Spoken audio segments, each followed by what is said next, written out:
We are live. Okay. Good evening, everyone, and welcome to Harrisburg City Council work session. Today is May 4th, 2021, and I'm calling this meeting to order at 5:30 p.m. Mr. Petrosky, please do the roll call. Mr. Allett. Present. Ms. Bowers. Present. Ms. Daniels. Ms. Green. Present. Sorry. Mr. Madsen. Here. Mr. Majors. Here. Ms. Williams. Present.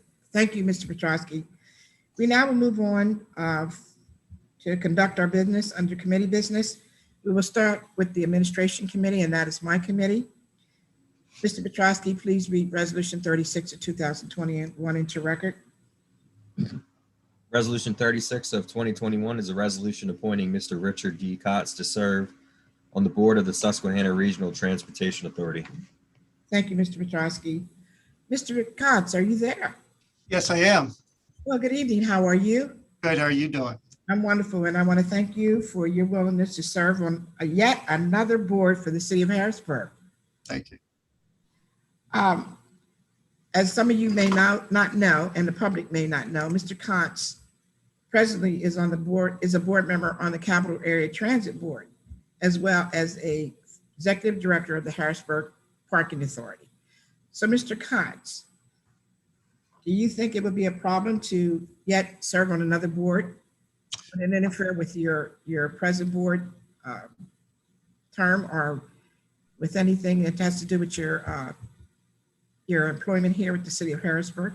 No, I don't think so. I probably will remain on the board of CAT. They'll probably only meet maybe once a year, the CAT board. So everything will be happening with the new regional board. And I don't see a conflict with my position here at the city. Okay. Well, I know what your extensive experience is, because I know you have extensive experience in public finances and administration, so I don't have to, and I know you personally and have for the last 20 years. So I'll move on with the council members for any additional questions that they may have to ask you regarding your position on the CERTA board. Sure. I'll start to my left. Mr. Madsen, do you have any questions for Mr. Kotz? Not at this time. Thank you for your willingness to serve. Okay. I'll move on to Ms. Green. Do you have any questions for Mr. Kotz at this time? I don't have any questions. I suppose you're really great at time management, because it seems like you're stretched all over the place here. But thank you for your dedication and willingness to serve for all these years. So thank you. Thank you, Ms. Green. We now move on to Ms. Bowers. No, thank you. Thanks for joining us tonight. And I guess an unofficial congratulations on your next term of service. So thank you. Thank you, Ms. Bowers. Mr. Allett. Yeah, I don't have any questions. I mean, Rich, you are a familiar face among us all, so I welcome the opportunity for you to take on this role. So no additional questions from me. Thank you, Mr. Majors. Yes, thank you, President Williams. The only thing, do you see any potential conflicts between the current other roles you serve and serving on the Transit Authority? And if so, would you just recuse yourself? Yeah, again, I don't see any conflict. I currently serve as the administrator for parking for the city, as well as the executive director of the Parking Authority. Those two positions, I have about 35 years of service to the city. It's an honor to serve on the new board, and I don't see a conflict again in serving on this one. Okay.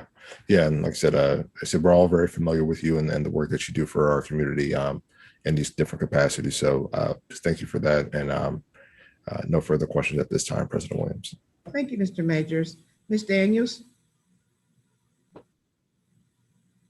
The question was already asked. Thank you.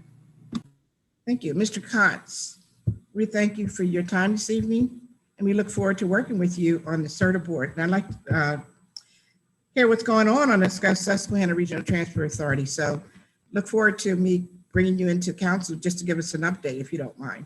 That would be great. Thank you. Okay. All right. Thank you so much. You have a good President Williams. Thank you. Council members, we now will move on to Budget and Finance Committee, and I'll now turn it over to Mr. Allett. Great, thank you. Up for first discussion for tonight is Resolution 29 of 2021, Kirk, would you go ahead and read that into record? Yeah, Resolution 29 of 2021 is a resolution of the City Council of the City of Harrisburg authorizing and approving the third amended and restated settlement agreement between the City of Harrisburg and AMBAC Assurance Corporation. Great. And I understand from the administration, we have, is Dan Conley on first, or is Mark covering it right now? I think I'd be covering this. All right, great. Dan, welcome to the meeting. How's it going? Great. Thanks for having me again. The administration is very excited to get this introduced to council. These negotiations with AMBAC has been fruitful and I think beneficial for the city. The amended and restated settlement agreement would address the city's forbearance liability associated with its outstanding Series 1997 general obligation bonds. If you recall, those bonds, which were insured by AMBAC, went into default back in 2012, and AMBAC made the scheduled principal and interest payments on that debt.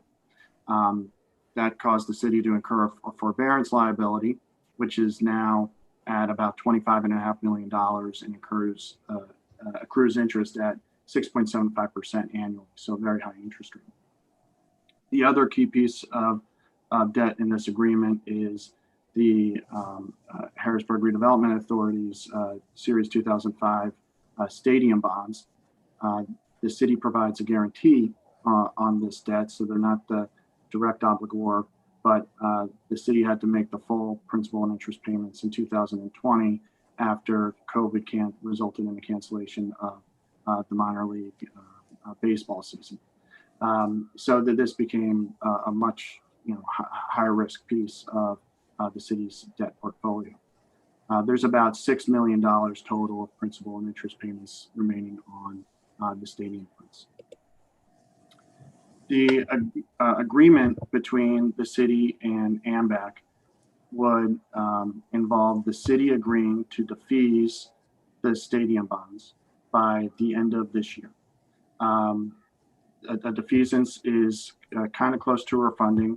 What will happen is the city will put deposit funds into an escrow that would be sufficient to pay principal and interest on the stadium bonds through its 2030 maturity.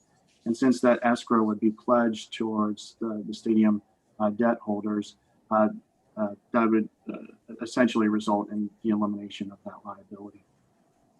Can I just ask you a question really quick on that? Because I get it conceptually. So what does that mean for the city right now? So we will have to set aside probably more than we thought specifically in debt repayment that would be tied to that, or is it something? Because I think from what I remember being talked about before, this restructures more upfront, less long term. Is that fair? Or I just want to understand exactly how this all works, particularly with the stadium. Well, the gross for the payment towards the stadium bonds, the total gross amount is the same, since you're paying essentially all upfront. The escrow itself will earn interest, and that's part of the right. That would help with the interest. That would help. So it's not exactly a one-to-one. And also, there's a debt service reserve fund that's pledged towards the stadium bonds that would go towards one of the debt service payments in the end. But it is not callable debt. So if you were refunding debt, for instance, that was currently callable, you just refund all the outstanding par amount. Now the city is still going to have to pay all the principal and interest on these bonds through 2030 as part of the defeasance, but we're putting it all up front in an escrow. How much is tied to that, the stadium debt specifically? It's about $6 million remaining of principal and interest left on the bonds, on those bonds. But like I said, between the debt service reserve fund that's already part of the deal, it's a trustee held account, and it's trustee held funds and interest on the escrow, it wouldn't be a full $6 million that would be used to. Do you have a projected amount of savings that the city would have by doing it this way, as opposed to how it was structured previously? Well, this deal, defeasing the debt doesn't make sense unless there was something on the other end, which is a big part of the AMBAC agreement, which is the AMBAC will take 38% of the outstanding par amount on the stadium bonds, which is about $4.6 million. 38% of that and reduce the forbearance liability by that amount. Okay. So 38% of that amount is about 1.7 or close to $1.8 million. So if the city defeases the stadium bonds, which AMBAC wants the city to do because AMBAC is provides insurance on that, they are going to reduce that $25.5 million by about $1.8 million. Okay, gotcha. Otherwise, it would not make economic sense for Right. the city to do this. But that's not the only piece of this AMBAC agreement. Also, as part of the agreement, the city may prepay any prepayments up to $4 million would also receive that 38% credit towards the forbearance debt. So, and if the city maximizes that $4 million in prepayment, AMBAC will also credit another 1.52 against the forbearance liability. So the total effect of paying down $4 million is really about 5.52 million. So that's the benefit. So putting everything together, the total credits towards the forbearance debt is about 3.2 or 3.3 million dollars by doing both of those. If we maximize the $4 million of pay down on the forbearance debt. Gotcha. And based on your analysis right now and looking at kind of how things stand, you think that this is a both a feasible and kind of a logical thing for us to undertake at this time? Oh, 100%. Okay. 100%. And you hear from Steve Nicholas in a second. Well, a big part of this is going to be the city's strategy to re-enter the debt markets and refinance this forbearance debt. And that's another key provision of this agreement. As part of this agreement, the city promises not to incur any additional debt, but for very limited exceptions until that city liability or that forbearance liability is totally retired. Now, the city has every incentive to refinance that or to retire that 6.75% interest debt. It's very expensive debt. Right. We feel that the city, especially with the extension of its earned income tax and local services taxing powers, is positioned to re-enter the market and achieve an interest rate that is much, much lower than that. So that was a condition that the city was clearly willing to agree to make this deal happen. Okay, great. Anything else particularly as it pertains to what we are passing by with this resolution? Just another risk that we want the council to be aware of is that if the defeasance does not happen by the end of the year, the interest rate on the forbearance debt rises from 6.75 to 7.75%. There really is no reason why the defeasance cannot. A defeasance in and of itself is fairly easy to execute.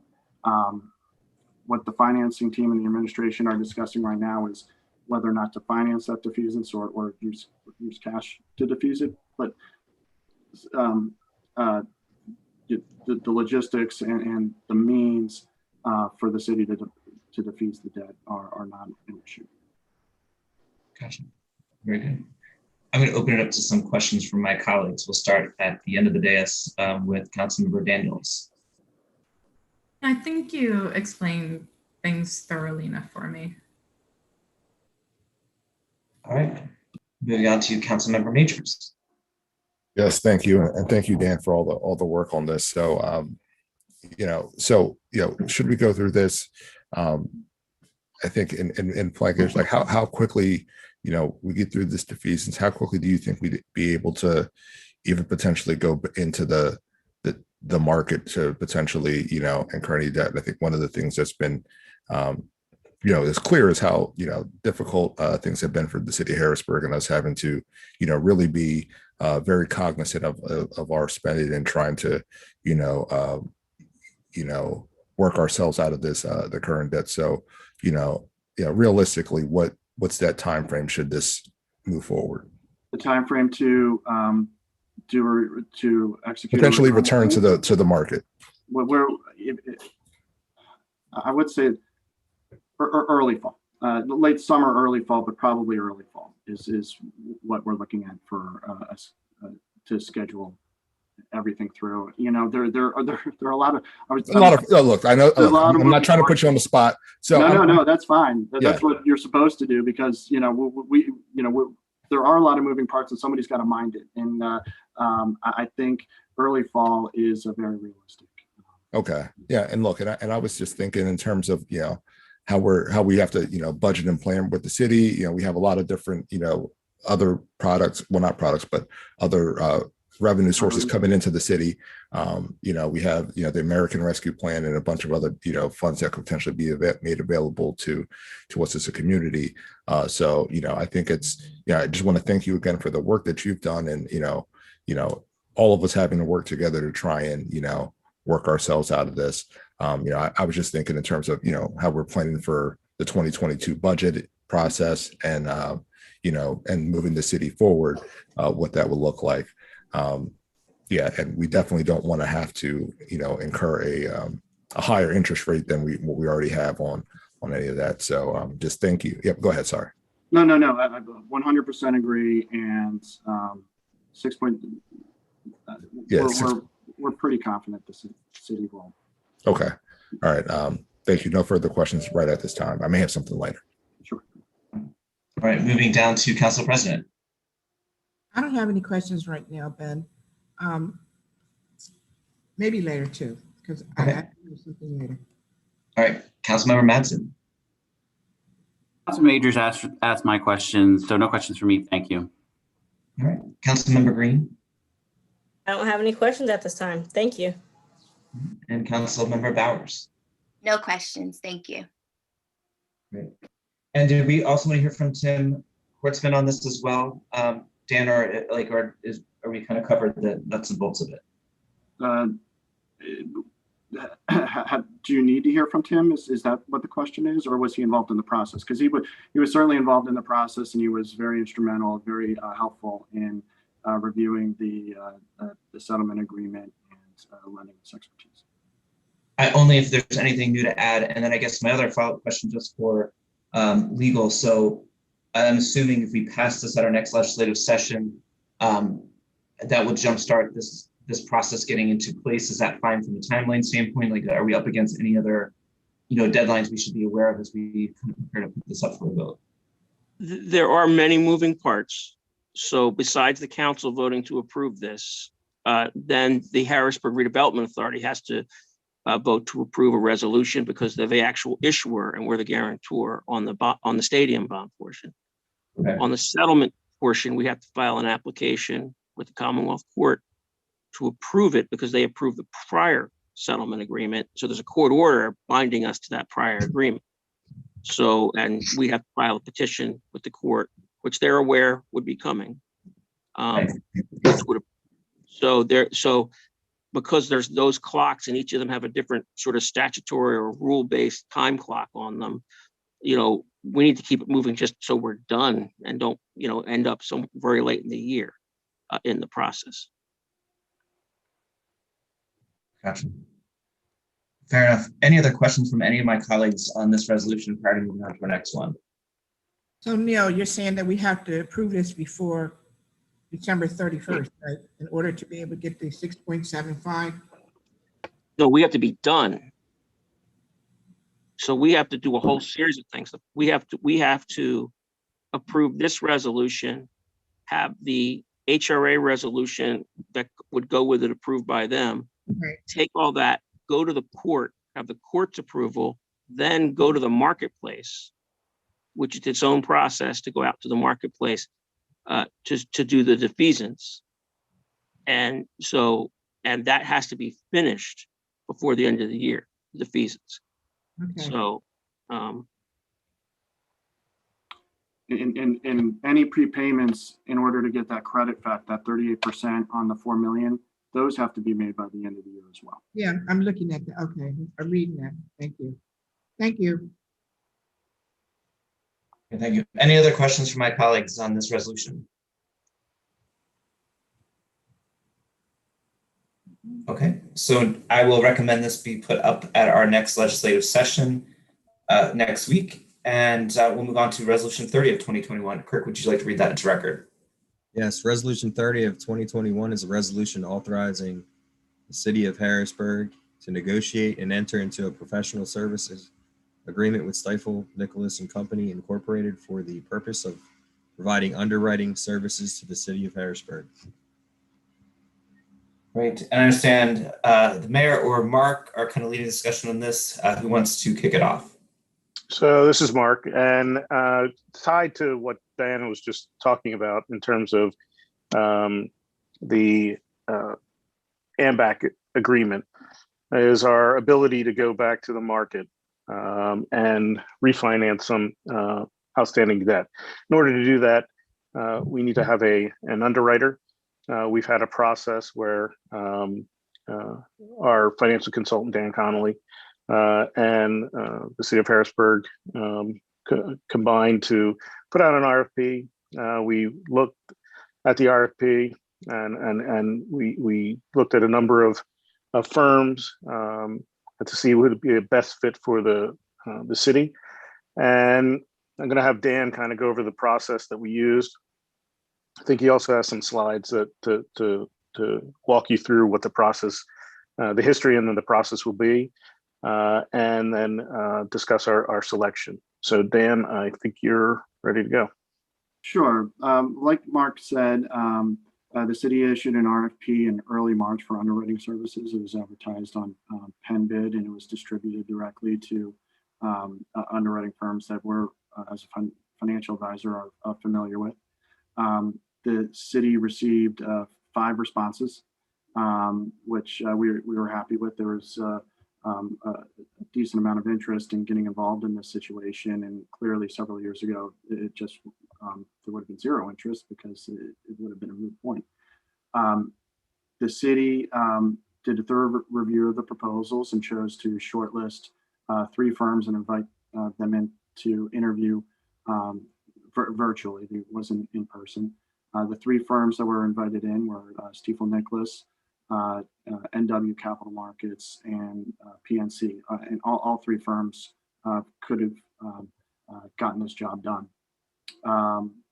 After reviewing the results of the interview, the city and our team made the recommendation to, or wanted to move forward with the recommendation to engage Stifel Nicholas. They stood out for several reasons. Their ability to execute, which is paramount in this situation. This is the city's re-entrance into the debt market, so this is not going to be a light lift, and execution is absolutely essential here. They really did a nice job in terms of demonstrating their understanding of the city's needs, and a lot of the investment in general municipal finance community think of Harrisburg and they know it as distressed, but they think they're in the first or second inning of distress. And that's not the situation here. The city has made a whole lot of progress. It was clear that Stifel did their homework on that and understands that telling the Harrisburg story is going to be a key part of a successful bond deal here. I also wanted to mention that even though, frankly, fees were not the priority here, like I said, approach, understanding the city's needs and execution were important in this circumstance. Their fees were also the most competitive out of all the proposals that we received. So it was, they kind of checked all the boxes, and we are very excited to recommend them to be engaged with the city. Very good. In terms of, you mentioned the decision making and thought they were best positioned. How much did price come into play with this type of decision? the price of their compensation. Yeah. We did have a matrix, and it was about 20% of the criteria. Gotcha. And in terms of the decision to negotiate enter the agreement with them, you mentioned obviously being the unique phase. Can you share maybe just for us collectively, like what made them stand out as being the firm that would be well positioned to kind of help us with this process right now? They, like I said, what really stood out was their understanding that communicating the Harrisburg story to the investment communities, to the rating agencies, is going to be key in selling this paper and getting the best interest rate in financing terms. They have done this in other situations. This is not their first go at this. And frankly, the way, from my position and the way I've been looking at this for the last couple of years, is if the city was able to overcome this extraordinary taxing power issue, this is really a marketable credit and something that investors would be very, very interested in. We were on the same page in that regard. So between that, they are they're also, by in terms of number of negotiated lead managed deals in the public finance space, they're tops in the country. So combining those two factors made them stand out. Very good. I will go ahead and hold any additional questions I have right now. I'm going to open up to my colleagues. I'll first start with Councilmember Bowers on the other end. Thank you. I was just curious, the term of the potential agreement, if we know, I didn't see it in the engagement letter or the resolution. Are we aware of the term, the length of the term?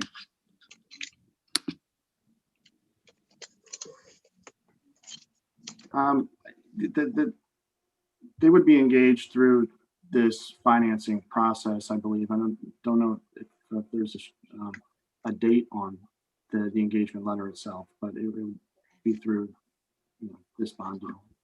Okay. And I also did want to mention, I wasn't sure if council was aware, Mark Quinn, the representative, the banker from Stifel Nicholas, is here as well, and he's prepared to answer any questions you may have. Yep. Ms. Bowers, because the defeasance has to be done by December 31st, and that's what this is to accomplish. That's sort of the clock that was just sort of on the table in this discussion, that we have a clock we have to run, be done by what they've been to do. I understand. I just wanted to clarify since I didn't see anything. It's not open-ended for deal after deal after deal. It's not that kind of arrangement. Okay. Thank you for clarifying. Sure. And to be clear, on the December 31st deadline, we're not going to be managing this up to Christmas Day. We're going. It is to everybody's interest to get this done as soon as we can. Sounds good. Councilmember Green. I don't really have any questions right now. Looking at it, if all 30 million would sell, are we looking at about $150,000 cap? That's what we're looking at if it would sell at that rate. For their fees? Yes. If that is the correct math. Yes, it is. It would be, if a $30 million bond deal would be $150,000 for fees. Okay. All right. No, I don't have any questions right now. Thank you. Thank you. Councilmember Matson. No questions for me, thanks. All right. Council President. Thank you. I think Ausha answered my question, but one thing, what is our discount on this? The discount, I'm not sure I understand. You said an underwriting discount that would be set. So yeah, no, $5. The underwriting spread is $5 a bond. So okay, for every $1,000 worth of bonds sold, and it goes to 6. Okay, so $5. So yeah, a $25 million deal would be $125,000 in underwriter expenses. Okay. A $30 million deal would be $150. Yeah, I added that up. Okay, thank you. That's all I had, Ben. Thank you, Councilmember. Where about you? Where's West? Councilmember Major. Yes, thank you. I think Councilwoman Green asked one of the questions. Well, I guess the main question that I had in terms of the sale. So the only other piece is I guess we have there's another piece in there about the compensation regarding any material change resulting in a significant reduction in par amount. Is that something? Well, I guess what would be that condition that would make that change for any reason? I don't know if Mark or Dan can answer that. That would just increase the per bond. Right. It would increase. The underwriting spread is capped at $6. Right. So that's the most it would go up to. So a material change would be, we didn't settle on a strict place because it's kind of a spectrum, and it's not like if the city drops to $19,995,000 or something, they're going to immediately go from $5 to $6.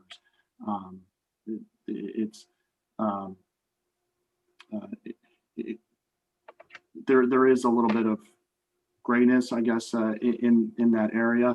I will say that every other proposal that the city received was well over $6 a bond in their fees. So $6 would still be lower than every other underwriter proposal that we got. I think at below $20 million, we start having a conversation with the underwriter in regards to the materiality of the change of the bond. Okay. And Councilman Major, this is Mark Quinn from Stiefel. The best way I can kind of describe that is if you there's a volume discount, so $30 million is a lot of money. There's a certain minimum cost for us to do the transaction just in general. So, for example, as the city's aware, if the bond size gets reduced for some reason, maybe because you have some additional American Rescue Plan money that you want to put into the transaction or something like that, the reason why we gave a range was to protect ourselves on a minimum side, right? So as Dan mentioned earlier, the most that the city would be paying would be the $6, $150,000. We expect it to be around $5 a bond if it's at that $30 million level. But it's the same thing when you go into a convenience store and you buy a little thing of mustard and it's only this big. You're paying a lot less if you go to a Costco or BJ's when you're buying a whole lot of mustard, right? So $30 million is kind of like a volume discount, so to speak. So it's just if you're selling less bonds, our pro rata costs go up a little bit on our side. So that's the best way to explain it.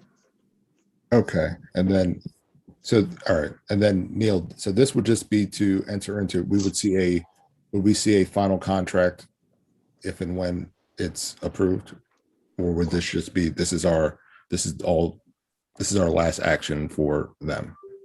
This is the contract that there would be, and then what you would see is the coming back with the actual bond documents.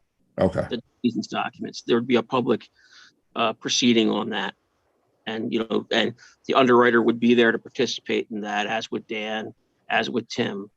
And it would be a fairly technical document that would come forward to council and to HR. Okay. All right. Thank you. One other point that I would mention too is that our firm is only paid upon successful completion of the financing. That there is no out-of-pocket costs as it relates to our firm, Stiefel, along the way. So we would only be paid upon closing of the transaction. All right. Okay. And all right. And then I guess, have you worked with other communities or municipalities and these types of deals? Sure. So first off, thank you for all the words from Dan and Mark as well. Stifel is very excited to work with the city to bring back this to the first time to the municipal markets in well over a decade. So, you know, we view this as the city's chance to make a first impression on the decade.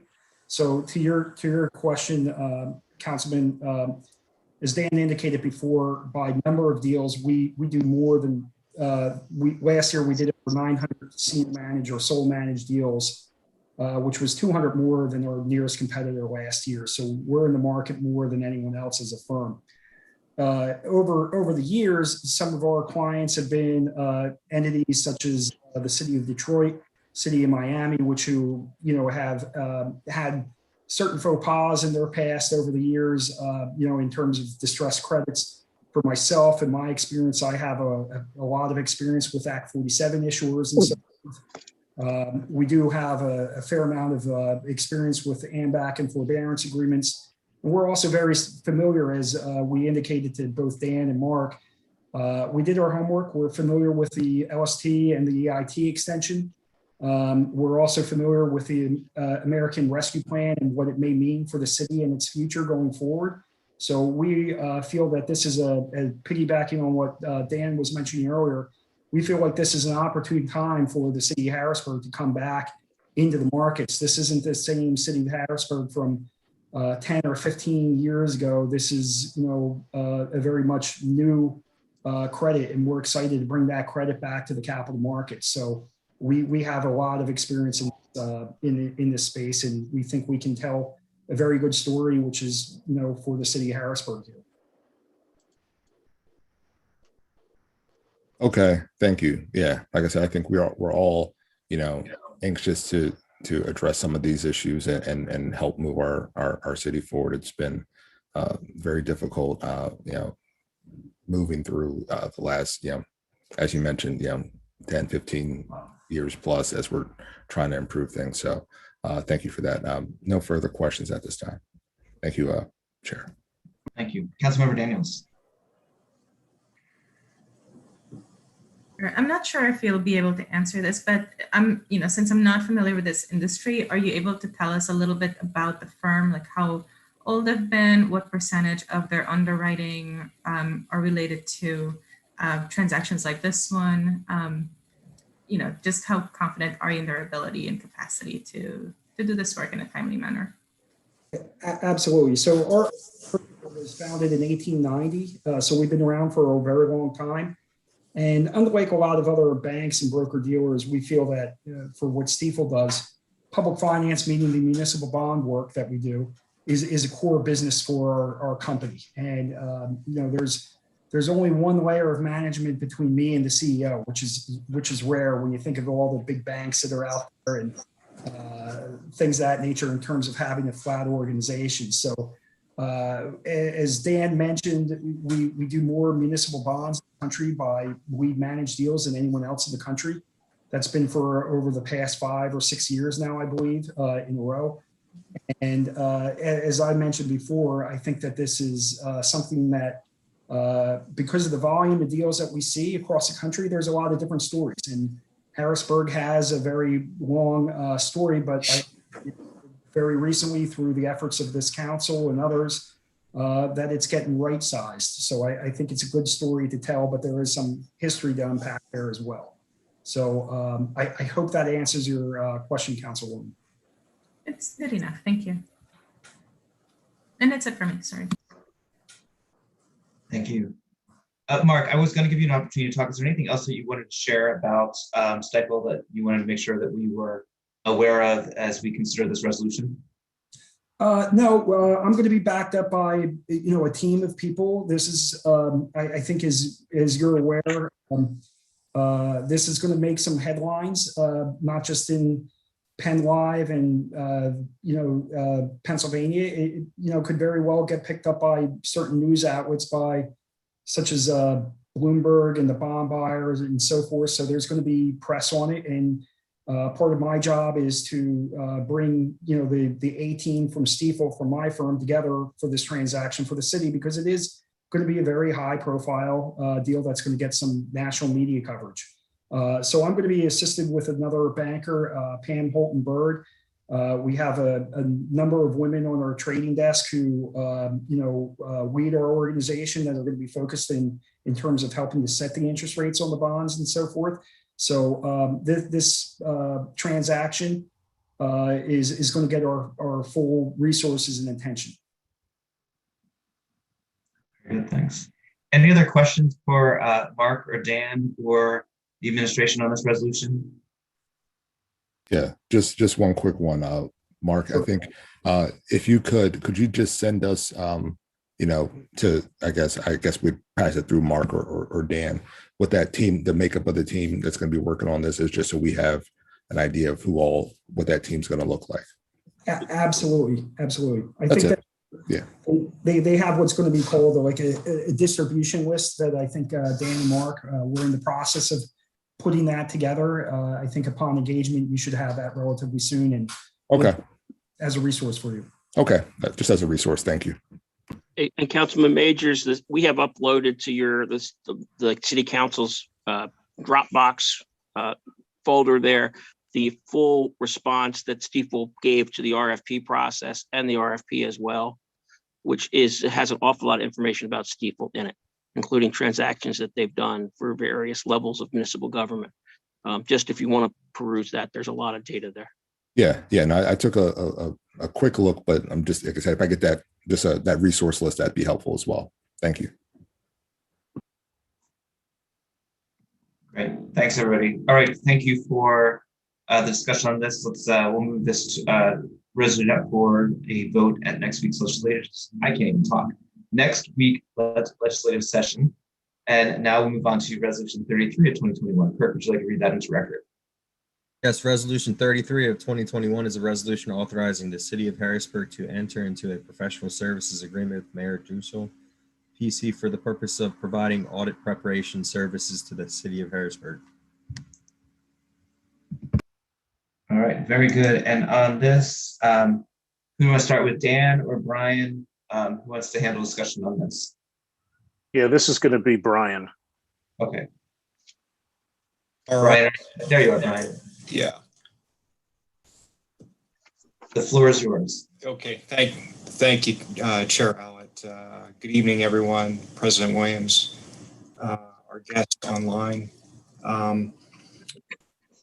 This is very consistent and similar with prior years. We're requesting services, audit preparation services from Meyer Dussel, who in the past have experience with the city's finances and financial accounting audit work.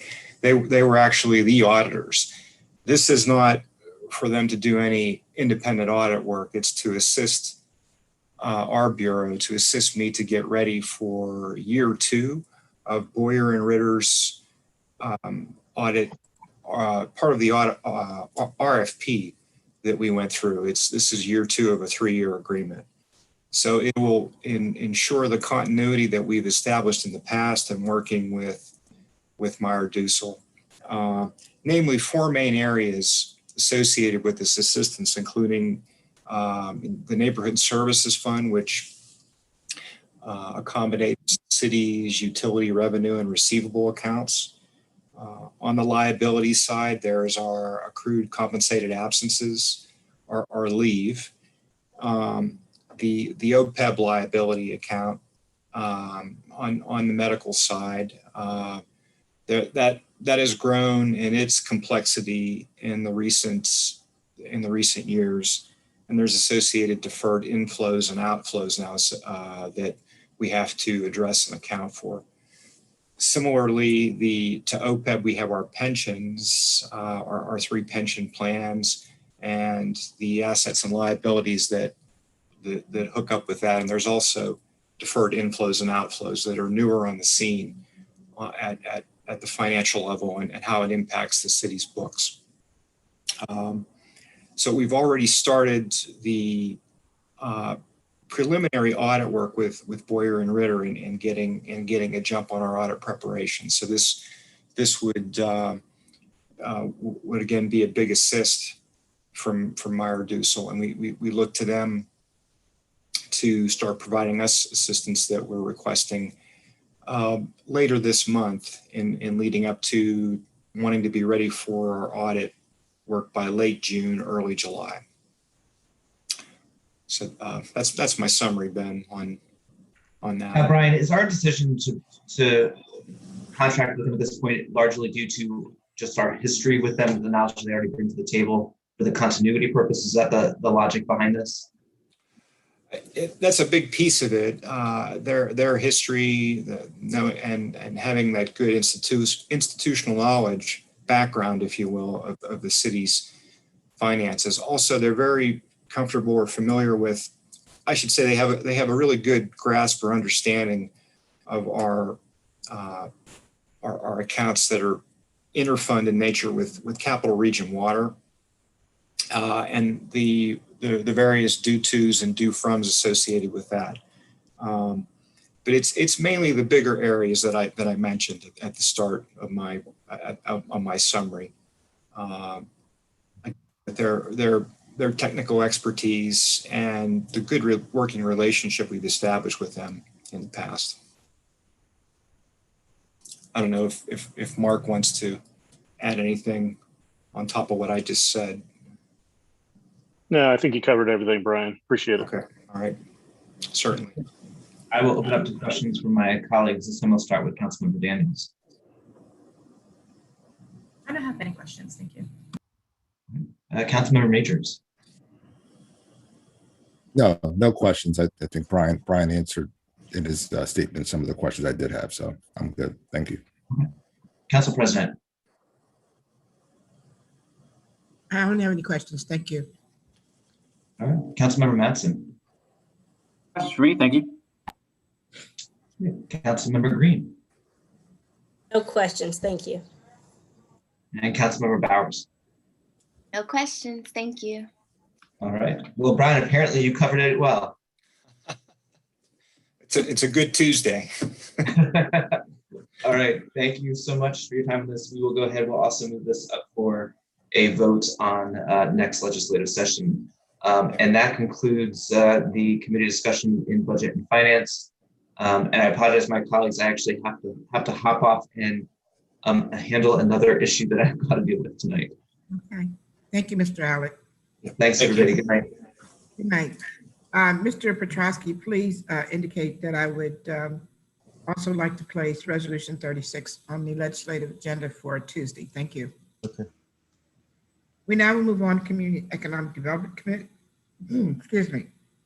Community Economic Development Committee. Mr. Mattson. Yes. Thank you, President Williams. Mr. Petrosky, could you read Resolution 32 into the record? Yes, Resolution 32 of 2021 is a resolution approving a preliminary final land development plan to convert an existing 8-story office building into a mixed-use building featuring residential units with commercial spaces on the first floor located at 112 Market Street. Okay, I see Mr. Knight will be presenting on behalf of the administration, and the applicant is Mr. Brad Jones. Are they both here?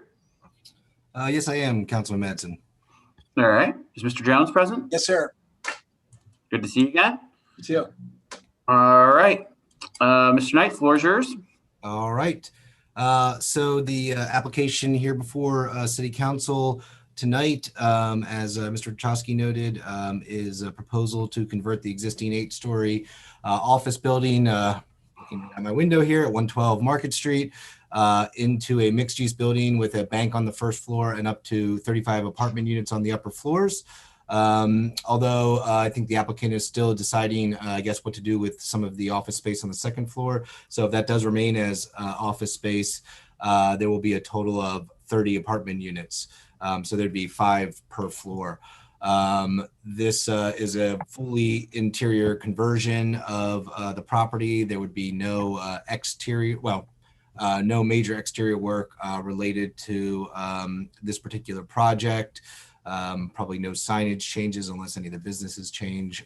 So it's similar to a lot of the other types of office space conversion to residential units downtown that council has seen in the last few years.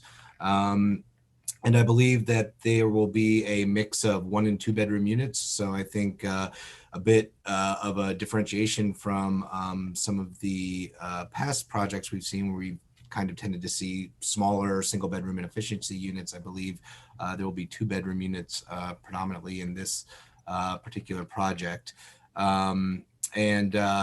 So pretty straightforward case before council, and the Planning Commission, the Planning Bureau and the Planning Commission recommended that the City Council adopt or approve the request with the following conditions: that any proposed signage advertising businesses on site, either existing business or new ones, if the second floor remains as office space, will conform to regulations in Chapter 7-325 of the zoning code, and or file a zoning relief request and receive approval from the zoning hearing board.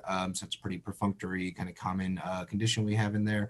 And then the Planning Bureau and the Planning Commission both recommended that the City Council approve the request for the following reasons. The proposed project will ensure the continued use and occupancy of a historically and architecturally significant building in downtown Harrisburg, while contributing to the increasing mix of uses, which contributes to the vitality of downtown Harrisburg. And the proposed project will add new residents to the neighborhood and help to activate Market Square and Riverfront Park on nights and weekends, while growing a customer base to support local businesses.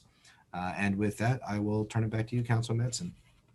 Okay, Mr. Jones, do you have anything you'd like to add? I think you're pretty familiar with some of the questions I'm probably going to ask you. Sure, yeah. No, as usual, Mr. Knight does a fantastic job of explaining the project and detailing the case report.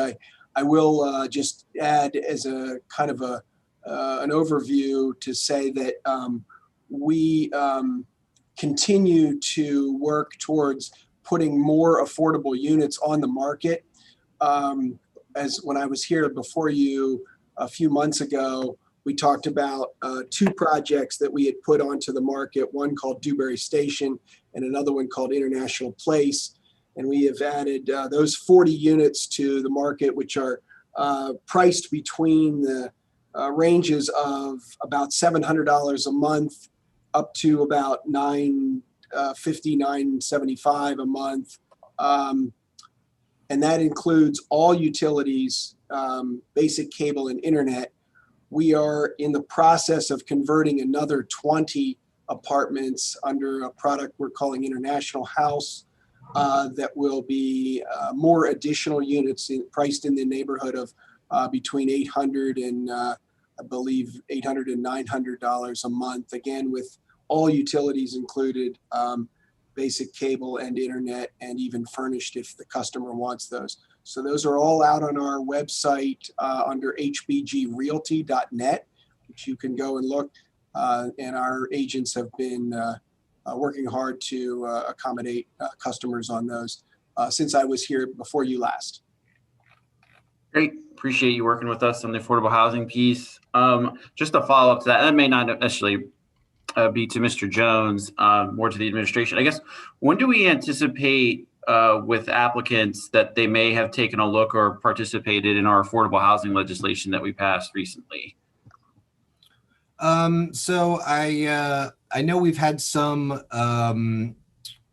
applicants and developers ask us about that. And one of the things that that was an interesting kind of component of one of the ones that got brought up was if somebody is working on a low-income housing tax credit project, so something that, you know, is state funded and is already affordable, do those, you know, bonuses apply? So, you know, that's something that I think we're probably still trying to figure out on the administration's end here as to how that applies and what situations that applies. But we haven't heard, you know, interest expressed from the development community in when those regulations go online and how those apply to various projects. Okay, thank you for that. Only other question I have for you, Mr. Jones, is MWBE local participation. Just want to touch on that real quick. Yep, absolutely. We just spoke with our construction team today and passed on the city's directory on MBEWBE to them, and they will be working with qualified contractors on that. And the general contractor is AP Williams, and our architect by design, and I believe Catherine Sterner is also on the call here as our architect if needed. Okay. The only thing I'd ask is if you could share with us well, I guess the question would be, are you going to have any sort of public meetings where applicants could potentially contractors could come and meet with the main contractor and figure out how to bid? We'll certainly talk to our general contractor about providing a solicitation for those subcontracts. We can do that. Okay, thank you. And then when you do have that information, you could share it with council so we can share it through our network. So that way we can get it out in the community and folks can participate and bid on the project. Sure, happy to do it. Okay. That's it for me. I will open up to questions from my colleagues and I will operate as if we were on the dais. I think, well, since I've been at the dais, so I will say to my left. Yeah, I think that would have, Councilwoman Daniels. Okay. Yeah, I have to think about the desk too. No, I think you all answered the questions. So that second floor, and this is just for my information. Do you have a sense of when you'll make the call about whether that will be office space or residential? And when do you see the project ending? How do you see COVID affecting like the development of this project? Sure. No, great question. So the building's about 50% occupied right now with office tenants. Most of those tenants' leases are expiring, and we're relocating them to other parts, hopefully in the city, where it's our goal is to keep all the office tenants that are in the city and put them in other buildings in the downtown or in the city somewhere. And on the second floor, that is the Tri-County Planning Commission, who you all probably know quite well, and we know them quite well as well. We'd like to keep them there, but we're still waiting to see if we can move the 8th floor tenant, which is a law firm, to another location. So, we'll either have apartments on 2 through 7 or 3 through 8, one or the other.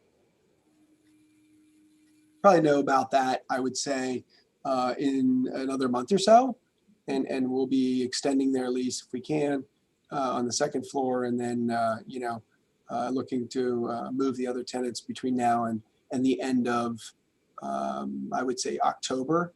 Try to start on the project at the end of the year if we could, and probably take about a year to do the renovations. Okay. That's it for me. Thank you. Thank you. Thank you. I actually thought about it and it would be my other left, but it's okay. We'll keep going. Councilman Majors. No questions, Dave. I think you answered the question. Well, you asked the question I was looking to, and yeah, and I think Councilwoman Daniels' questions take care of all the other ones that I did have. So I'm good. Thank you. Thank you. Councilman Allen. Oh, he's not here. President Williams. Dave, you said that there's no parking there. Where would the 35 tenants be parking? They will probably be parking in a variety of spots that will probably include the City Island. It'll be an attractive option, I think, for some folks.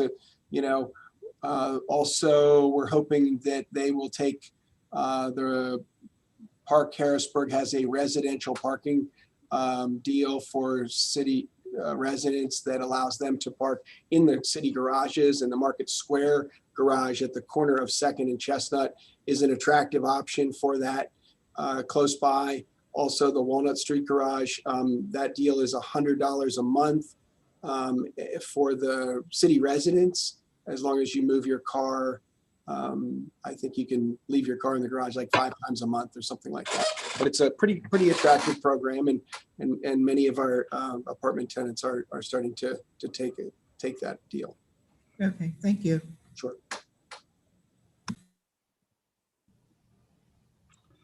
Thank you, President Williams. Councilman Green. I don't have too many questions.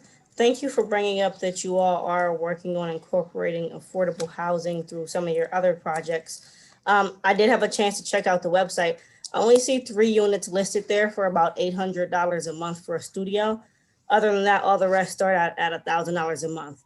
Are all the affordable ones filled, or what other options do you have? Right, sure. No, it's a great question. So, we are doing at all 3 of those complexes, we are doing, a mix of 3, 6, and 9 and 12-month leases at the customer's preference. So there will be units coming available. We have been really, really busy with inquiries. We probably get 20 or 30 a day for those properties, as you all know quite well. There's a strong interest in affordable product, and so we have leased many of the ones we have on the market, but we're working hard to bring these other 20 units onto the market over the next, I would say by the end of the summer, we'll have them all completed and upgraded. So that's our goal.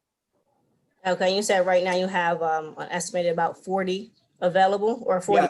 Yes, that's correct.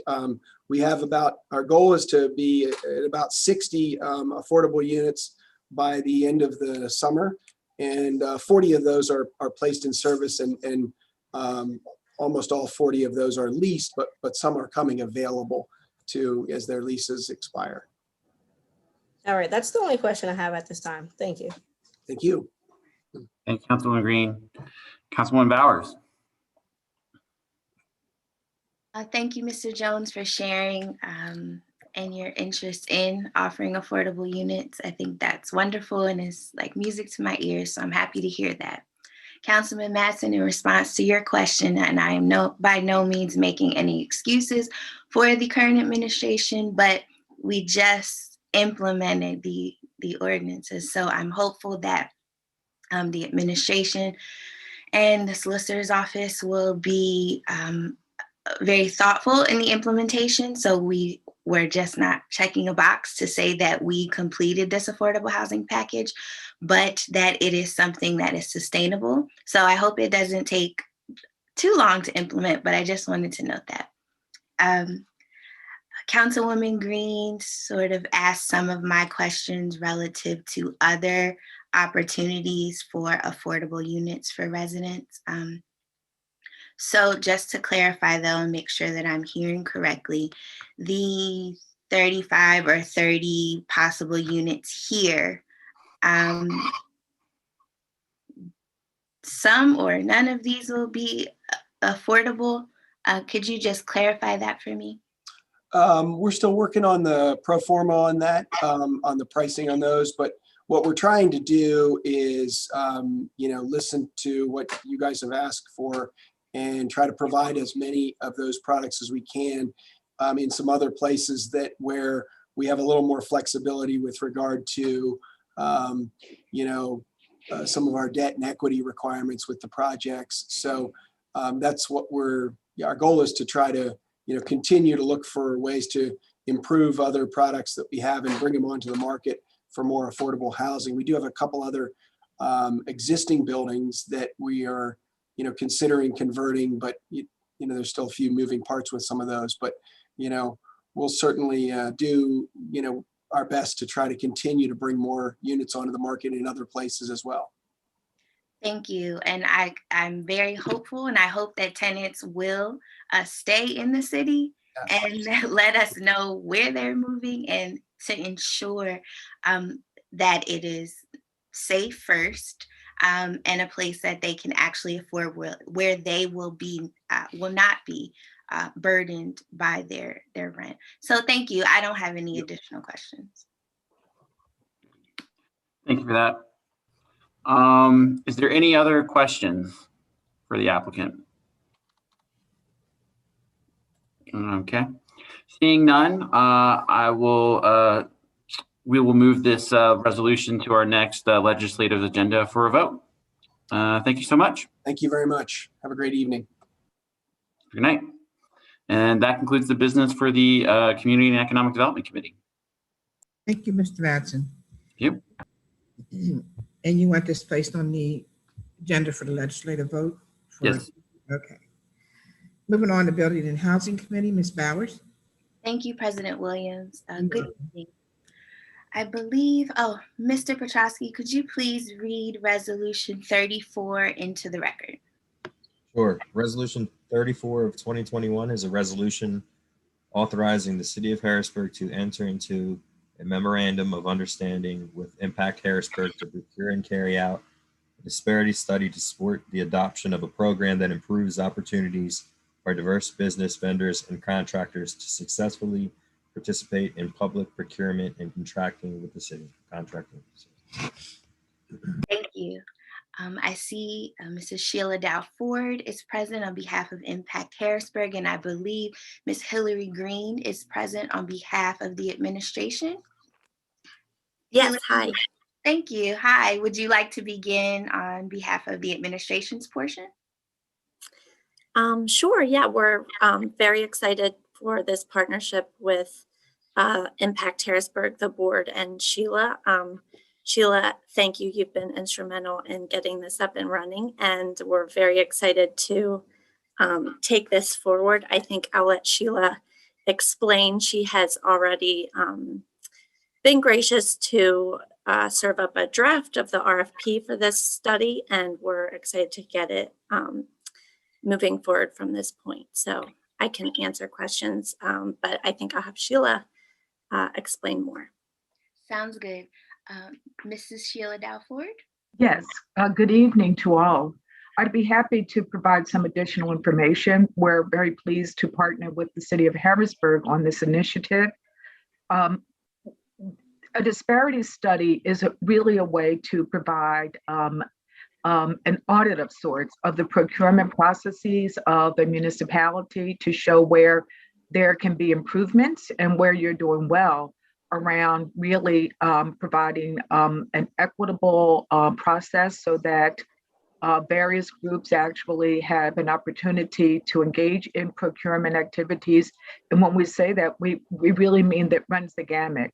You talked about, for example, looking at the affordable housing.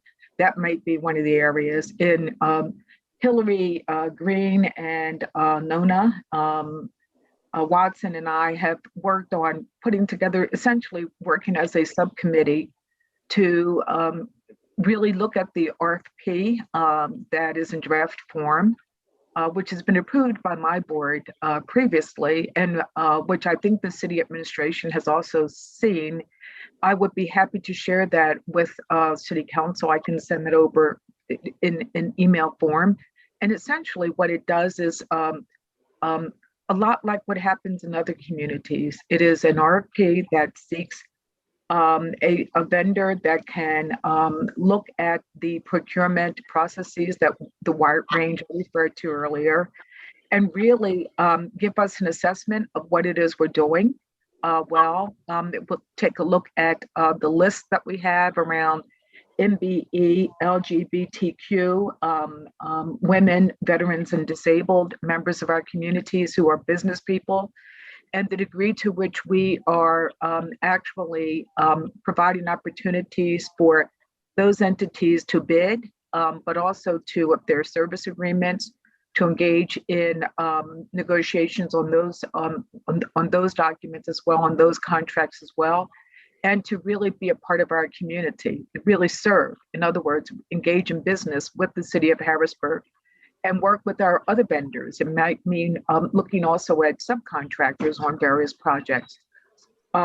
We also believe that it will help, a disparity study will also help the city to establish goals around MBE, DBE, and the range of other categories that show the kind of equity and diversity that we would like to see as a city. So we are doing this, as we said, in partnership with the city. That is our goal. Impact Harrisburg has allocated up to $125,000 for this purpose, with the understanding that the city of Harrisburg will allocate an equal amount up to $125,000. And that is included within the memorandum of understanding, which has been included as an exhibit to the resolution, which was directed to each city council member. At that, I would also like to make one other point, actually, and that is that Hillary Green will serve as a point of contact within the city of Harrisburg.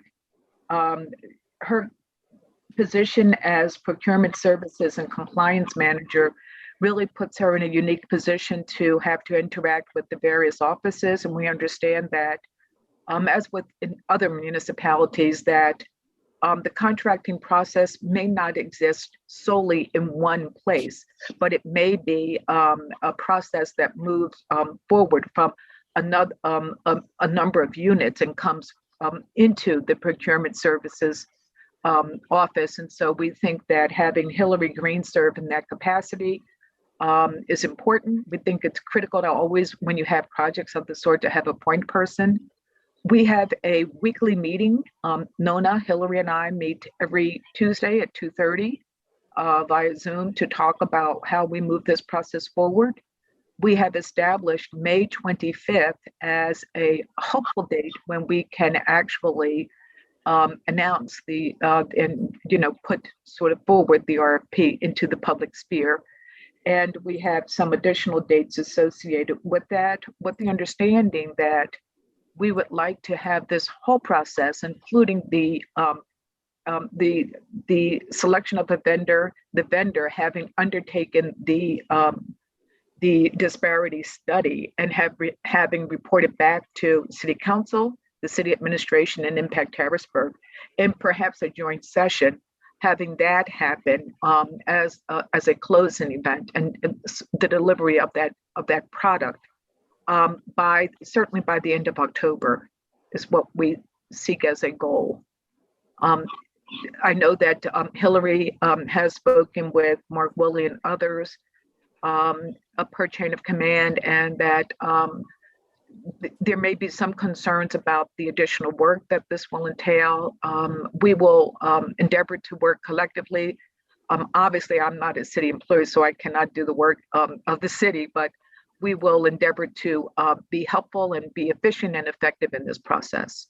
And with that, Madam Chair, I would defer to you and be happy to answer any questions that anyone might have. Thank you. Thank you so much. I am so excited that this is occurring. You can't you can't tell. Third, we generally go through a line of questioning relative to our MBE, WBE participation, probably every meeting. So I just want to make sure that these businesses, not only the MBE and WBE, but we have veteran-owned businesses outlined, LGBTQ-owned businesses, and disabled-owned businesses that will be included within these participation goals. So I'm really excited, and I'm hopeful that everyone, you mentioned equitable goals, will have a seat at the table, literally. And will be able to benefit from some of these contracting opportunities. I did have a question relative to the list of businesses. I know that the directory on the city's website is a little outdated, in my opinion. 2018. I know that there's a business incubator that has developed since then, and many other smaller businesses that may not have brick and mortar locations. So I'm wondering, is there an updated list, or will one be developed through this process? I just want to make sure, again, that everyone is captured. May I start by giving a general answer and then ask Hillary to fill in some of the additional details given her position within the city? So in developing this RFP, we were very cognizant of the challenges around really getting the most updated information. And we understand and appreciate that there's staffing issues, and just the idea of having a person in larger cities, for example, dedicated to that, just that, doesn't exist within Harrisburg.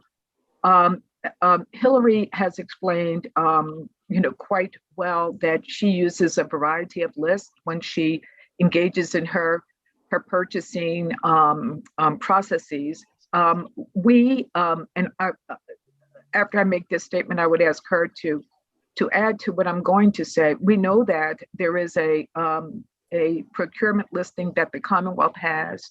We know that there are surrounding communities that have procurement lists, and we know that there is other information that might be housed in different departments within the city.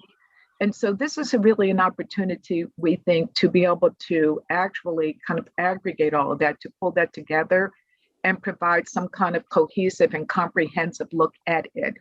The word audit kind of is a fraught word. It means something, I would have to say, that's a bit more than what we're doing. But the idea is to undertake an audit, small a, of what does exist, and then see where we need to do better. And I think that the partnership is one that lends itself to that. And with that, I would ask Hillary to add to what I've just said, because I think she can better explain where the current iteration of that process internally within the city. Sure. So the list that is on the website as a directory is handled within the economic development office, and that is being updated right now, as mentioned by Nona, who wasn't able to make it on the call today, unfortunately. For purposes of outreach within what we do now, we do have an email list of over 400 registered vendors that I use to communicate with and release all of our opportunities that are posted to that list. And I think 100% of the businesses that are on the directory are still on that list and have voluntarily submitted their form so that we have their email and can communicate with them easily with regard to notifying them of any projects. But with the disparity study, as far as category types of the DBEs, we need to sort of decide, which of those we're going to list as being counted, and then how that might be counted. And then also what kinds of certifications we can accept to count. So I think the disparity study will greatly help us in moving that forward and making that more streamlined so we can all understand it together, and being able to not just say that we have notified everybody about the projects and bids that are available, but also know how to answer them whenever they are in one of the categories and whether it can be counted towards a goal or a requirement. My hope definitely with the disparity study is to, like Sheila mentioned, audit what we're doing now and then figure out a way to write out a program that better serves us in being able to serve the community and open that discussion up to what they might want to see with that, and put something into place on the other side of it so that we can follow it with a bit more precision. Okay, thank you, ladies. I could clearly go on and on. I wanted to also thank Mrs. Sheila Dalford for providing a tentative date of completion. I always think that's helpful. And please, if I can be a resource, let me know. Again, this is something that I know is a serious need within the city, and I'm happy to help any way that I can. Thank you. At this time, I will open the floor for questions from my colleagues. I will not go in the order. I'll just go by how my gallery is displayed. So, Councilman Mattson, do you have any questions relative to Resolution 34? No questions at this stage, but I'm also equally as excited about this because it's been something that I think is needed for some time. As you know, and we have a lot of land development projects coming through our my committee, or Community and Economic Development Committee. We largely ask the developers, hey, is there any opportunity for MWBE participation? It would be great to match that with some data and some of the other tools that I think this study will provide, so we can maximize that participation as best we can. So I'm really excited for this as a first step. And yeah, again, any way I can be a resource, please let us know. And just excited to move this forward. Thank you. Thank you. Thank you. Councilman Majors, any questions? Yeah, or pardon me, I'm trying to, I guess, figure out what exactly, all right, let me take a step back. I appreciate the effort that we're looking to undertake. I understand what we're seeking to do, but I'm trying to ascertain why, what is $250,000 going to get us that we don't already know? It's what I'm trying to reconcile. I think we have things on the books right now that encourage participation. I think a lot of it can't be done legislatively. A lot of it takes the will of, quite frankly, an administration to hold contractors accountable on the back end, right? You know, we can have everything on the books that we want. You know, we all sit here and, you know, encourage minority participation, want to see, you know, that participation occur, and, you know, ask and, you know, try to push a little bit and lean on developers in a, you know, in a polite way, just to say, hey, look, our city is a minority.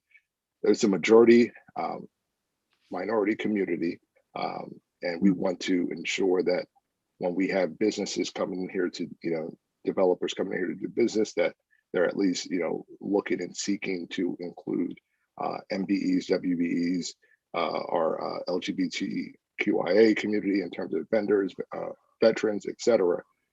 But we can do all that from this legislative body. What is it, or what function are we going to find out on from the disparity study that, you know, I guess, what can we do on the disparity study that we already don't have the ability to do now, is the real crux of my question. What would it provide us? Sorry, I'd be happy to answer that. And then I'd like to actually, after I answer, perhaps ask the city solicitor to perhaps weigh in a bit as well. So there's a body of case law that looks at the issue of actually providing goals, of municipalities providing goals. I'm not talking necessarily about set aside goals, but just goals in general, just goals. So goals that, as you said, that you need a developer, for example, to, let's say, provide 25% of a project to low and low income residents, or using that as an example. Or you have a big project and you want 25% of the project to go to a particular set of groups of vendors, or something like that. Okay, I'm just being somewhat generic, but I want to be able to provide generic examples, but for the body to be able to use its imagination and think about how that has happened. You know, because the point is that at the present time, without a disparity study, you're right, Councilman Majors, that you as a body, a governing body, really, you really can make suggestions. You can perhaps provide incentives, although that might be hampered a bit. I don't want to go too far afield in the legal arena, except to say this, that with a disparity study, there is a body of case law that says that with a disparity study that shows that a municipality does in fact have actual disparities, it provides what I would call a legislative buttress. It buttresses the legislative work that you do. It provides some legal reinforcement of the legislative work that you do. So when you tell, when you create an ordinance that that really is a bit more prescriptive around looking at the categories of people, the demographics of your community, and the need to be more inclusive of those people in the bidding and in the contracting processes. A disparity study is viewed as a state-of-the-art way to actually provide a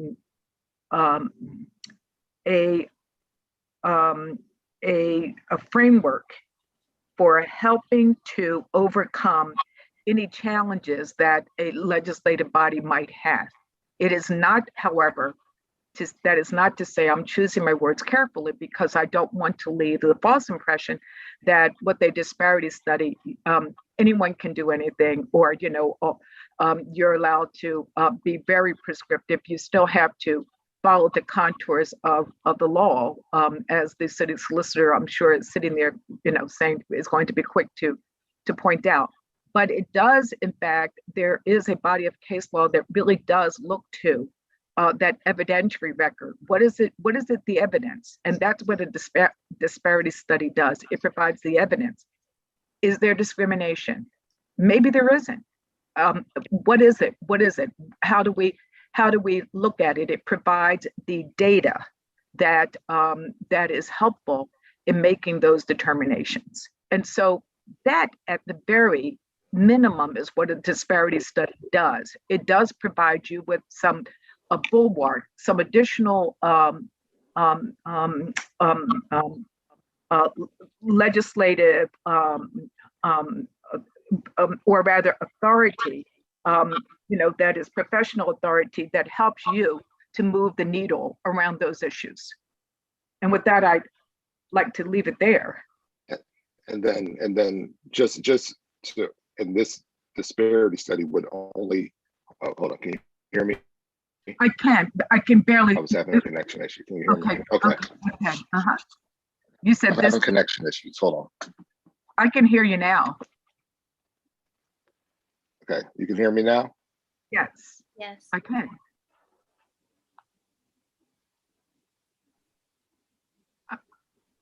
Hello? Sorry. I'm being a bit challenged now. Oh, no, I think the challenge is on my end. Am I clear, coming in clear now? Yes. Okay. Yeah. So, all right. So again, what I'm getting at is I know there's already language on the books in the city that we talk about reports that are supposed to be coming in annually from the city engineer in terms of contracting that we do with minorities, minority businesses, and small business, diverse businesses. Again, this isn't in opposition to a study. This is, again, I'm just trying to say, if we're going to put $250,000, $125 from Impact Harrisburg, $125 from the city of Harrisburg, the outcome we're seeking is to review all of, because it's only for city contracts, correct? We can't look at any private development that's occurred in the city, or am I correct? Anything that has city money attached to it. What it seems to me, it's those projects that have city money attached to it. Now, I'm going to say this, okay? You're implicit in what you've just stated is the suggestion that even if you have a study, if it just sits on a shelf, it's of no value. So you have to. Just like we have ordinances. If all of these things are here in place, and we do a study, and we find out, even if we find out we're hitting the number or we're below the number, legislatively, the remedy isn't going to be a legislative remedy, correct? The remedy. Mr. Majors, it is going to be a legislative remedy. That's the purpose of undertaking this. You had an opinion that this office issued at the council's request about the usability, the lawfulness of the existing minority participation ordinances. And the ordinance was adopted at such a time that they were being adopted all over the country. And the subsequent court cases said ordinances such as ours, as framed, were unconstitutional. But it also laid out a map on how to make them constitutional. And one of the key elements of the map is to have actual temporal connection of data on these questions, and then have it in a way and in a format that is not only has a temporal connection at the time you adopt it, of what percentages you can insist upon on contracts, because the data shows that's necessary to create an equity in the marketplace for government money being used in the city. But then have a process where that data can be refilled in some time frame over time. So you're really looking at a long-term process is the ultimate goal of this, where you have reliable data sources and a contractor can come in, whether it's every 3 years, every 4 years, every 6 years, and refill that data with current information. And if you have to adjust the ordinance, you adjust the ordinance. So the request moves towards a legislative adjustment to happen and have the basis to put findings on the record with actual data, so that, on various categories that you can rely upon and defend and enforce as part of the contracting process. So it's not just having a sense of it, actually having a data-driven set of objectives to enforce with. I realize there's also got to be a will on the other side of this, of the people that work in the city to undertake that enforcement, but it would put you in the constitutional framework to do it legislatively and make that the law of the land in the city of Harrisburg. That's the objective of this. When the state did their studies, at least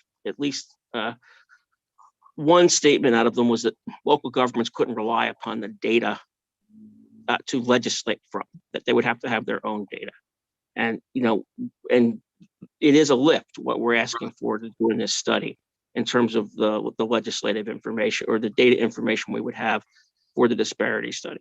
It's not the only piece of this, but that is one of the objectives to shoot for as you're doing this, is to gather enough data to actually legislate. Okay.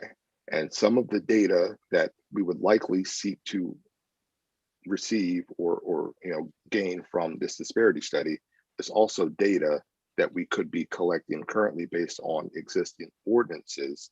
And while I understand the need for the data, if we had the data from all of the contracting that's currently being done, would that not also help to make up what a disparity study would find out, specifically since the only thing we can look at when we're looking at these is city contracts, right? We can't touch anything dealing with any private contractors, correct? I think we look at the lens as a different lens. Right. We're looking at the lens of, what is the percentage of minority participation in contracts in the area, not just in our contracts. What is the percentage of minority contractors having availability to respond? And and this is why you're bringing in hopefully organization with expertise to boil down these points that they are able to be articulated and measured, so that you see where the need is essentially of what you're measuring. So they won't just come out of city contracts. They'll come out of the overall community in which we live in to be able to take the measure. And maybe the measure comes back and says you're hitting it right with road contracts. Maybe it comes back and says that, maybe it doesn't, but it tells you that this is the data of where the lack of equity is existing for one group, two groups, three groups, four groups, five groups, six groups, where that the percentage available and the percentage of being awarded are disproportional, and therefore a legislative remedy is required. So it's not just looking at the city's contracts in history, it's looking at data regionally on the economics, on the contractors that exist, on the money that goes to a wide variety of things, and not just the cities, because there's a lot of contracts awarded in government that are out there. Now, someone who works in it and get us reliable data, I think is the open question mark. How reliable will be the data we can get?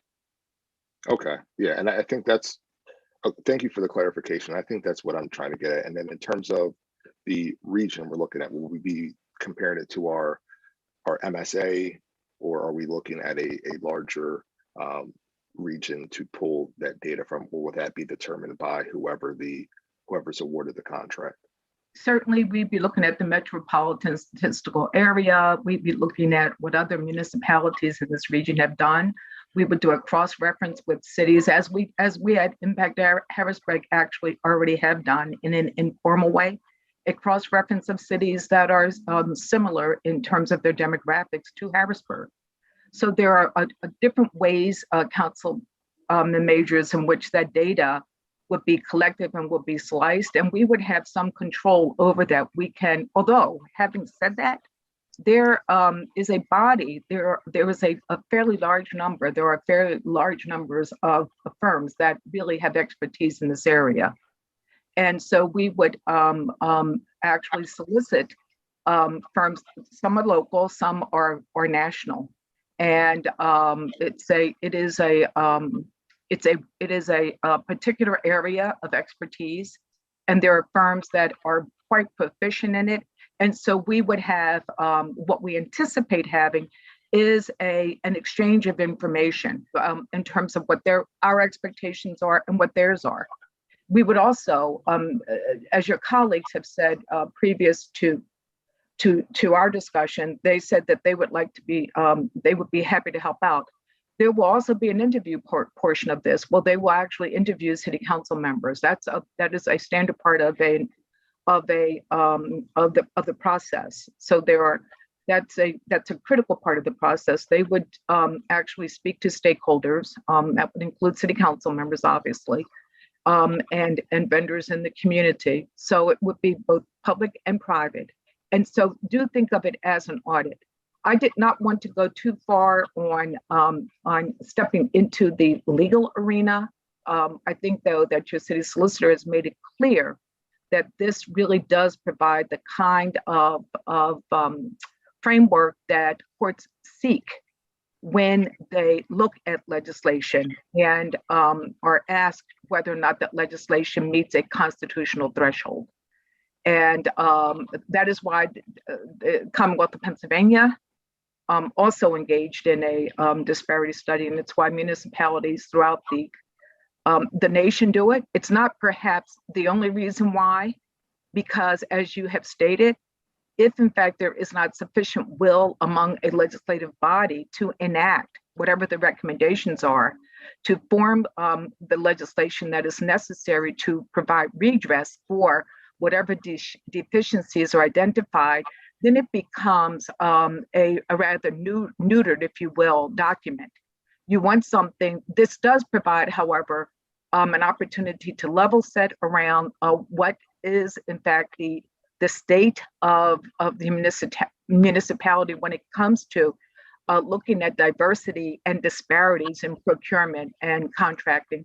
And it provides an opportunity to engage in maybe some more critical thinking around the type of legislation that is needed. That's how I would frame that. I'm sorry, I can't hear you. I'm sorry. Sorry. I was muted. I was muted at that time. Yes. Yeah. And then I guess just the last thing, we'll be looking. I know Capital Region Water undertook a MBE WBE study. We'll be taking into consideration some of the work other entities in our area have done around this as well. Absolutely. Okay. All right. Absolutely. That's it.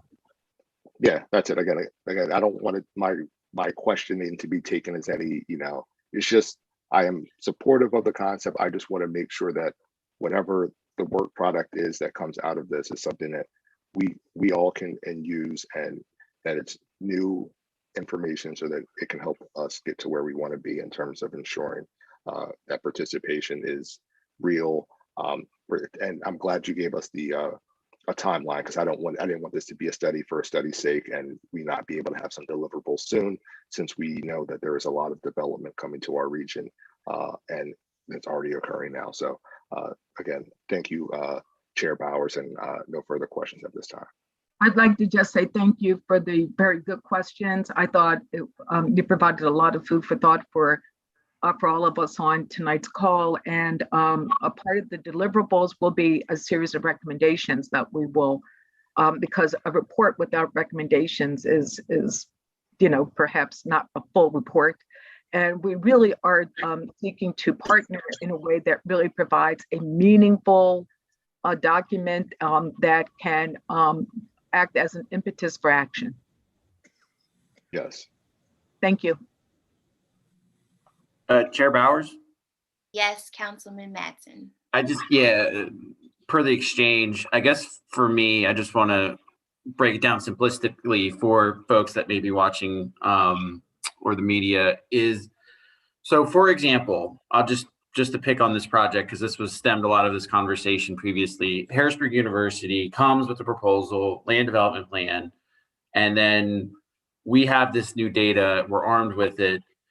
Can we draft legislation that would have a regulation with participation or ask for a certain percentage of MWBE participation? I'm going to defer to your counsel because I'm a smart person. Just joking. Councilman Mattson, probably not. We cannot legislate how other monies that is not city monies or city monies for which we are the stewards for state or federal monies are used in contracting. There may be ways from this study to enhance some of the things we do in the city in contracting that will inevitably impact the marketplace, and by impacting the marketplace, impact those outside, as opposed to legislating those contracts. But first, we have to see the quality of data comes in. But generally, city government does not have the right to tell the private sector in a large way that it has to do X, Y, and Z for exercising rights it has already. I mean, they already have the rights to exercise certain development, and changing those rights in a who they have to hire as contractors or how they have to set up percentages in contractors is probably not going to fly. Now, I say that with the state's constitutional rulings out of our Supreme Court have been changing fairly rapidly from a lawyer's point of view in the last 5 years. And so that is subject to other determinations to come from the courts. But as of right now, to my understanding, we could not successfully do that. Okay, thank you for that clarification. That's all. Okay, thank you. Councilwoman Daniels, any questions? Not questions so much as, I kind of understand where both Councilman Majors and Impact Harrisburg, I think are coming from. I think, in some ways we've paid for the gathering of this data throughout the city's life in different contexts. This data has been gathered theoretically as part of the comprehensive plan, which is why there's so much discussion about disparate treatments and different disparate efforts. In theory, we should have been collecting a lot of this data as we're doing our community and economic development work. But I kind of, as a litigator, I also appreciate an easy way to answer to discovery. So this is a good, easy discovery response. So I appreciate the value of that because that saves us hours and hours of staff time. It should anything come up.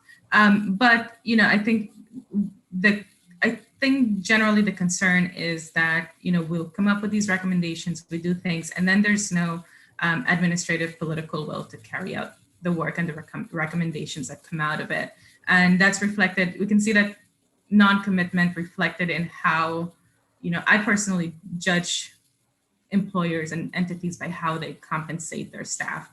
And almost all of our staff who are involved in equity issues for the city are significantly underpaid compared to other employees of similar credentials and similar expertise. So I think the hesitation, the concern is we've paid for some of this data gathering already. We should be having our staff be able to implement some of these things. We should be compensating the staff that we hired to do this work fairly well enough so that they could continue and keep doing this well competently. At the same time, I'm optimistic that we could get something that's useful and more solid. it saves us staff time in terms of discovery responses. Should we take up some of the recommendations? So I think it would be a good exercise. Plus, I think maybe if the recommendations are coming from a third party, it will be more accepted by whoever is in a leadership position to read the information. So I appreciate that. So the question that I had, the actual question I had was, so you put out this RFP. I imagine the RFP doesn't have a cap on how much you're paying, which is why the memorandum of understanding is written the way it is, where the city will pay up to $125,000, but not more than 50%.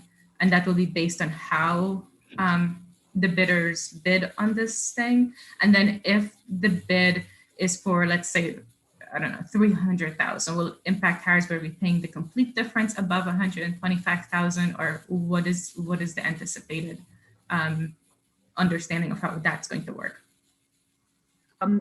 Councilwoman Daniels, thank you for the question. Without getting too far ahead of my board, I think it's fair to say that the expectation is that the cap is not to be moved, that 250,000 is more than enough in our view, the consensus view. Perhaps there's been some divergence along those lines in terms of different thinking among board members, but the sense is that we should be able to get this done. We within that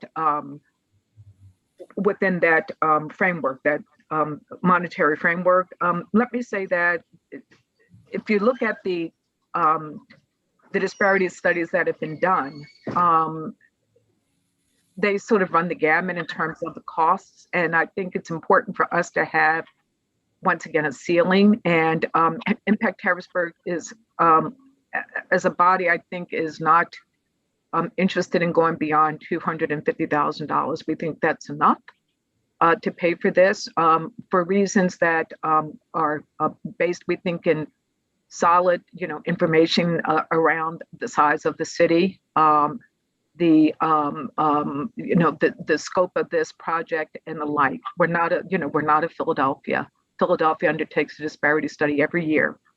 And we think that we need to, however, have that the $250,000 provides us an opportunity to engage a firm that will be able to aggregate some good baseline data for us, and also make some real, draw some real good conclusions from that data, because it's not only about data gathering, that's one component of it. Draw conclusions and then make recommendations. So it is about really providing a substantive and coherent document to us that we can use and build on perhaps next year and the year after. And so that it provides you, once again, as your solicitor has stated, with the kind of legal framework that you need to engage in the kind of legislative initiatives you wish. What you have to have those guidelines in place. That's important. But it also provides you with an opportunity to implement in a way that perhaps is, maybe more creative and more progressive than has been the case in the past. And I use the word progressive advisedly, not in the larger sense of the word.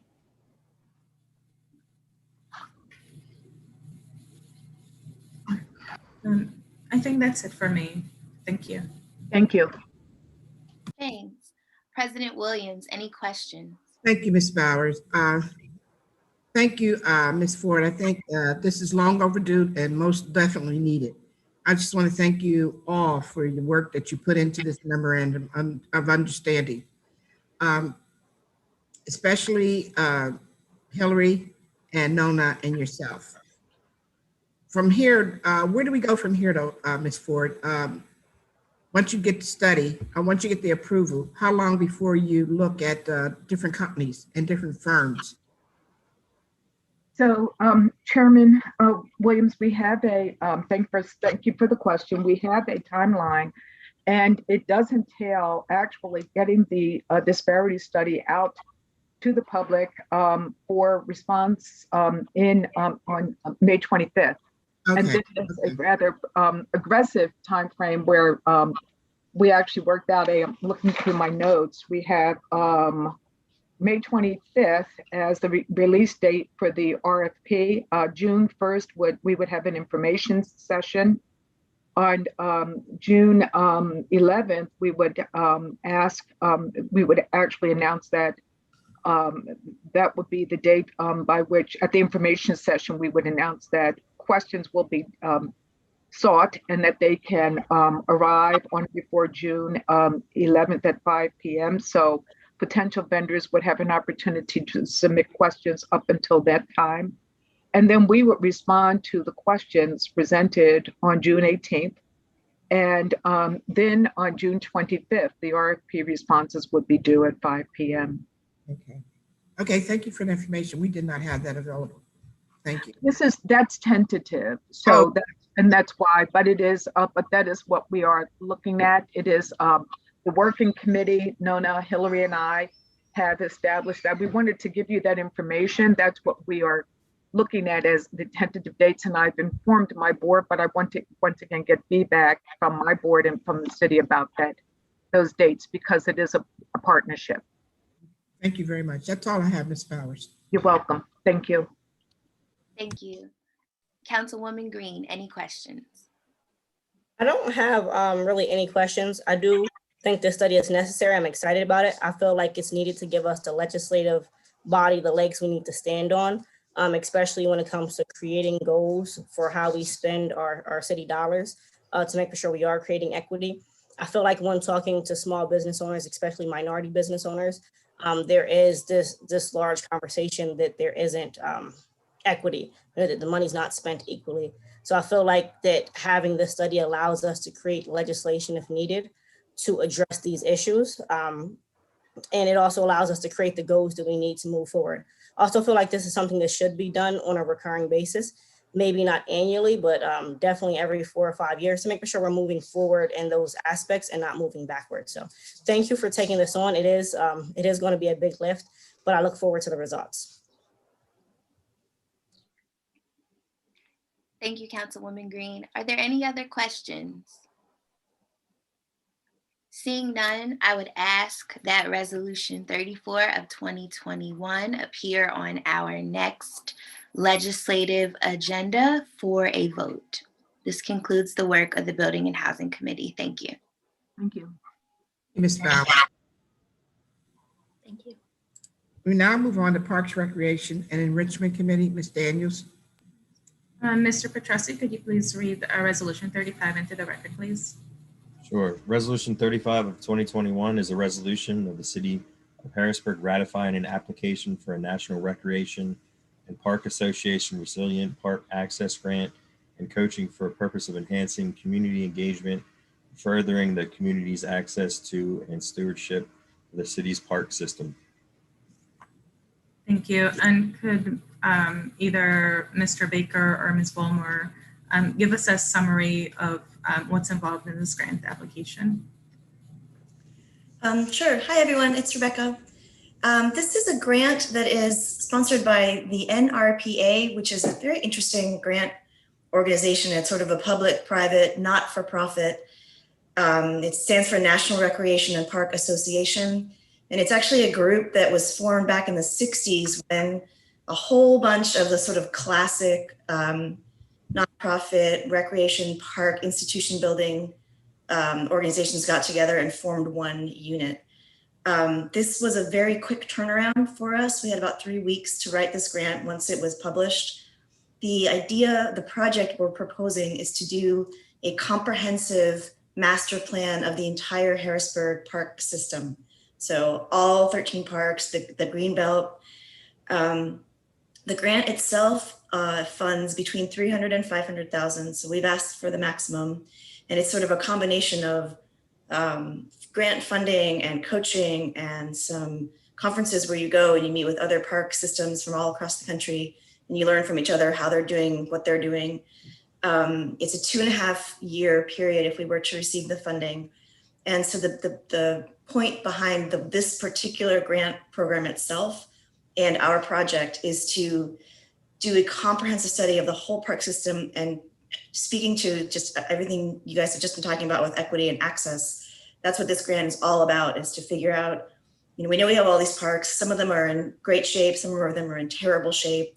Funding the park, it's always challenging to find enough money in the right time frame to fix our parks, or just to maintain the ones that we have that are, doing pretty well. But the idea is to look at the system holistically and see, how do we lift up all the parks so that there's balance, and so that, people have a great park wherever they might be, and they have access to great parks. So it's a lot of different things working, together. It's how to balance our funding. It's how to strategize our funding so that we can raise more money. And it's how that funding gets allocated, like which parks should we target, and how do we balance the needs of all the parks as a system. But the emphasis, the main emphasis, is on access and addressing systemic inequality in people's access to really good parks. And the beauty of having a master plan is that 2, 3, 4, 5 years down the road, we have this roadmap and we can keep looking at it and keep referencing it.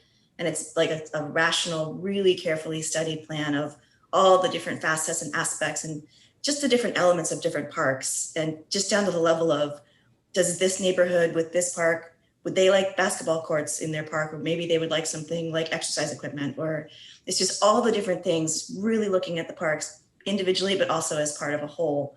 And it's something that I know Parks and Rec has been wanting to do for a while. And grant came along and it just kind of, everyone was like, this is perfect. So we got to go for it. And, with any grant, I'm always thrilled when we win. So there's never a guarantee, but we really put our heart and soul into this one. So. Thank you. So does the grant, when they refer to playgrounds, to parks, do they include playgrounds and pools, or just parks? So it includes playgrounds. And Dave Baker could speak more to how he sort of visualizes, the rubric of park. Does pool come under that?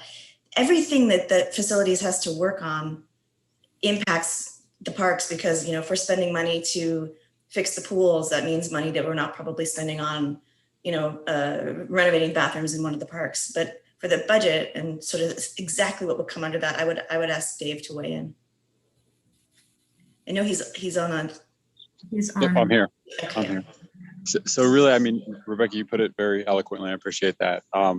As far as are the pools under this, or are the pools classified as parks, I think our end goal is going to be to have our pools and our parks combined. I mean, if everything works out as what we hope to plan, we'll have a pool with the footprint to have both park, playground, green space, and aquatic space all built in together. So I think that absolutely end goal, yes, they should all be one if everything goes as well or as planned.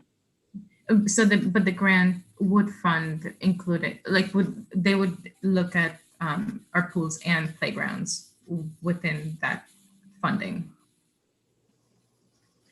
I think that, so it would be up to us to work with a consultant and design the study and what would come under that study. But I would say, yes, the grant would be fine with supporting, with their funding, a study that included the pools as part of that contemplation. Okay. And then looking at the resolution, what was submitted, not what was submitted for grant, but what you all submitted to me or to council, it seems like a significant portion of the grant funds like technical assistance.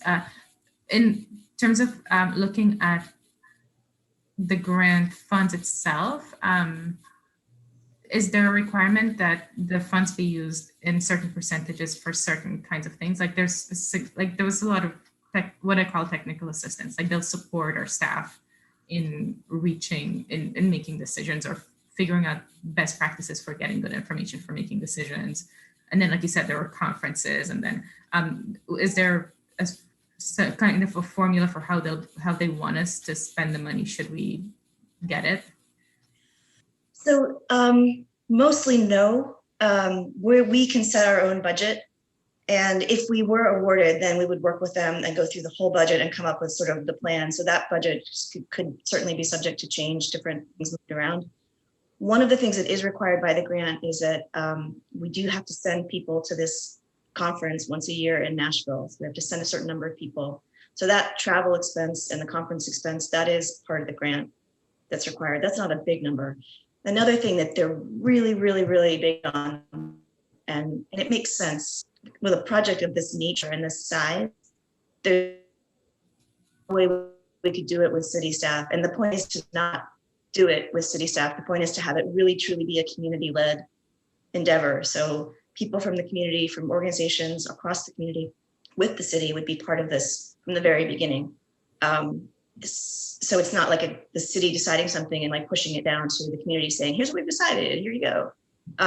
But one of the things that this grant is eager to accomplish is to widen access and to compensate the community volunteers and community organizations who are helping us, basically being part of this like task force with us for 2.5 years, to compensate them for their time. So that's why some of those line items are in there with the different teams, the core team and the volunteer team and the organization team, all those meetings. It's also a coaching grant. So there will be a lot of meetings where we like really sit and drill down and like really talk through ideas and debate and argue and go look at the parks, like go on site visits, go and sit and see what kind of, people come and visit the parks and use them. So it is pretty heavy on personnel, both city and especially our volunteers and our partners.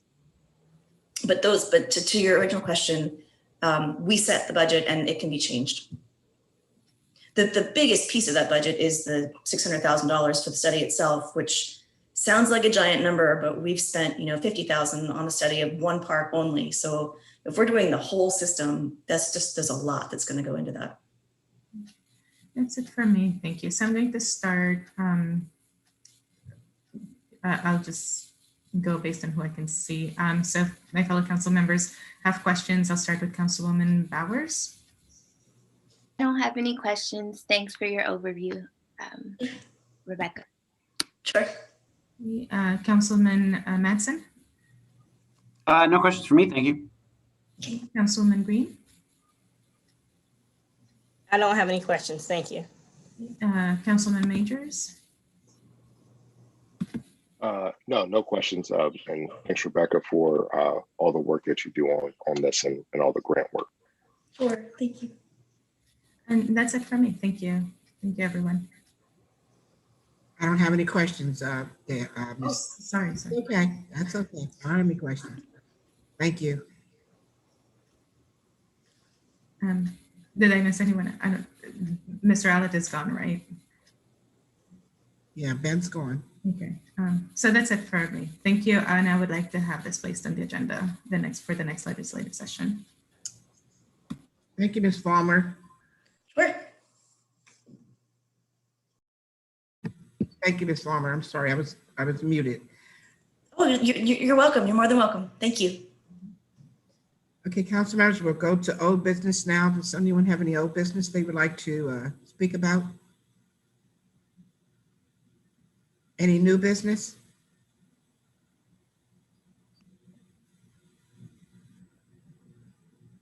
Okay. We have a public comment, Council President. Okay. I was going to ask you if we had any public comment. We do?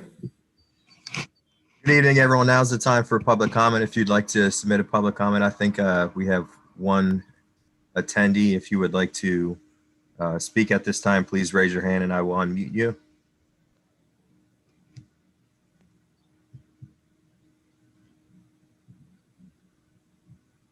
I thought we had two. Okay. All right, last call for public comment. If you'd like to speak at this time, please raise your hand.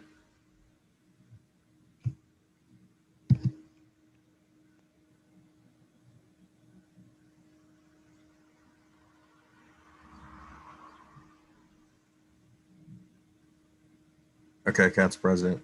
Thank you, Mr. Petrosky. Ask for adjournment, please. Motion to adjourn. So moved. Second, please. Second. Thank you. Good evening, everyone. Have a nice evening. Good evening. Thank you. Have a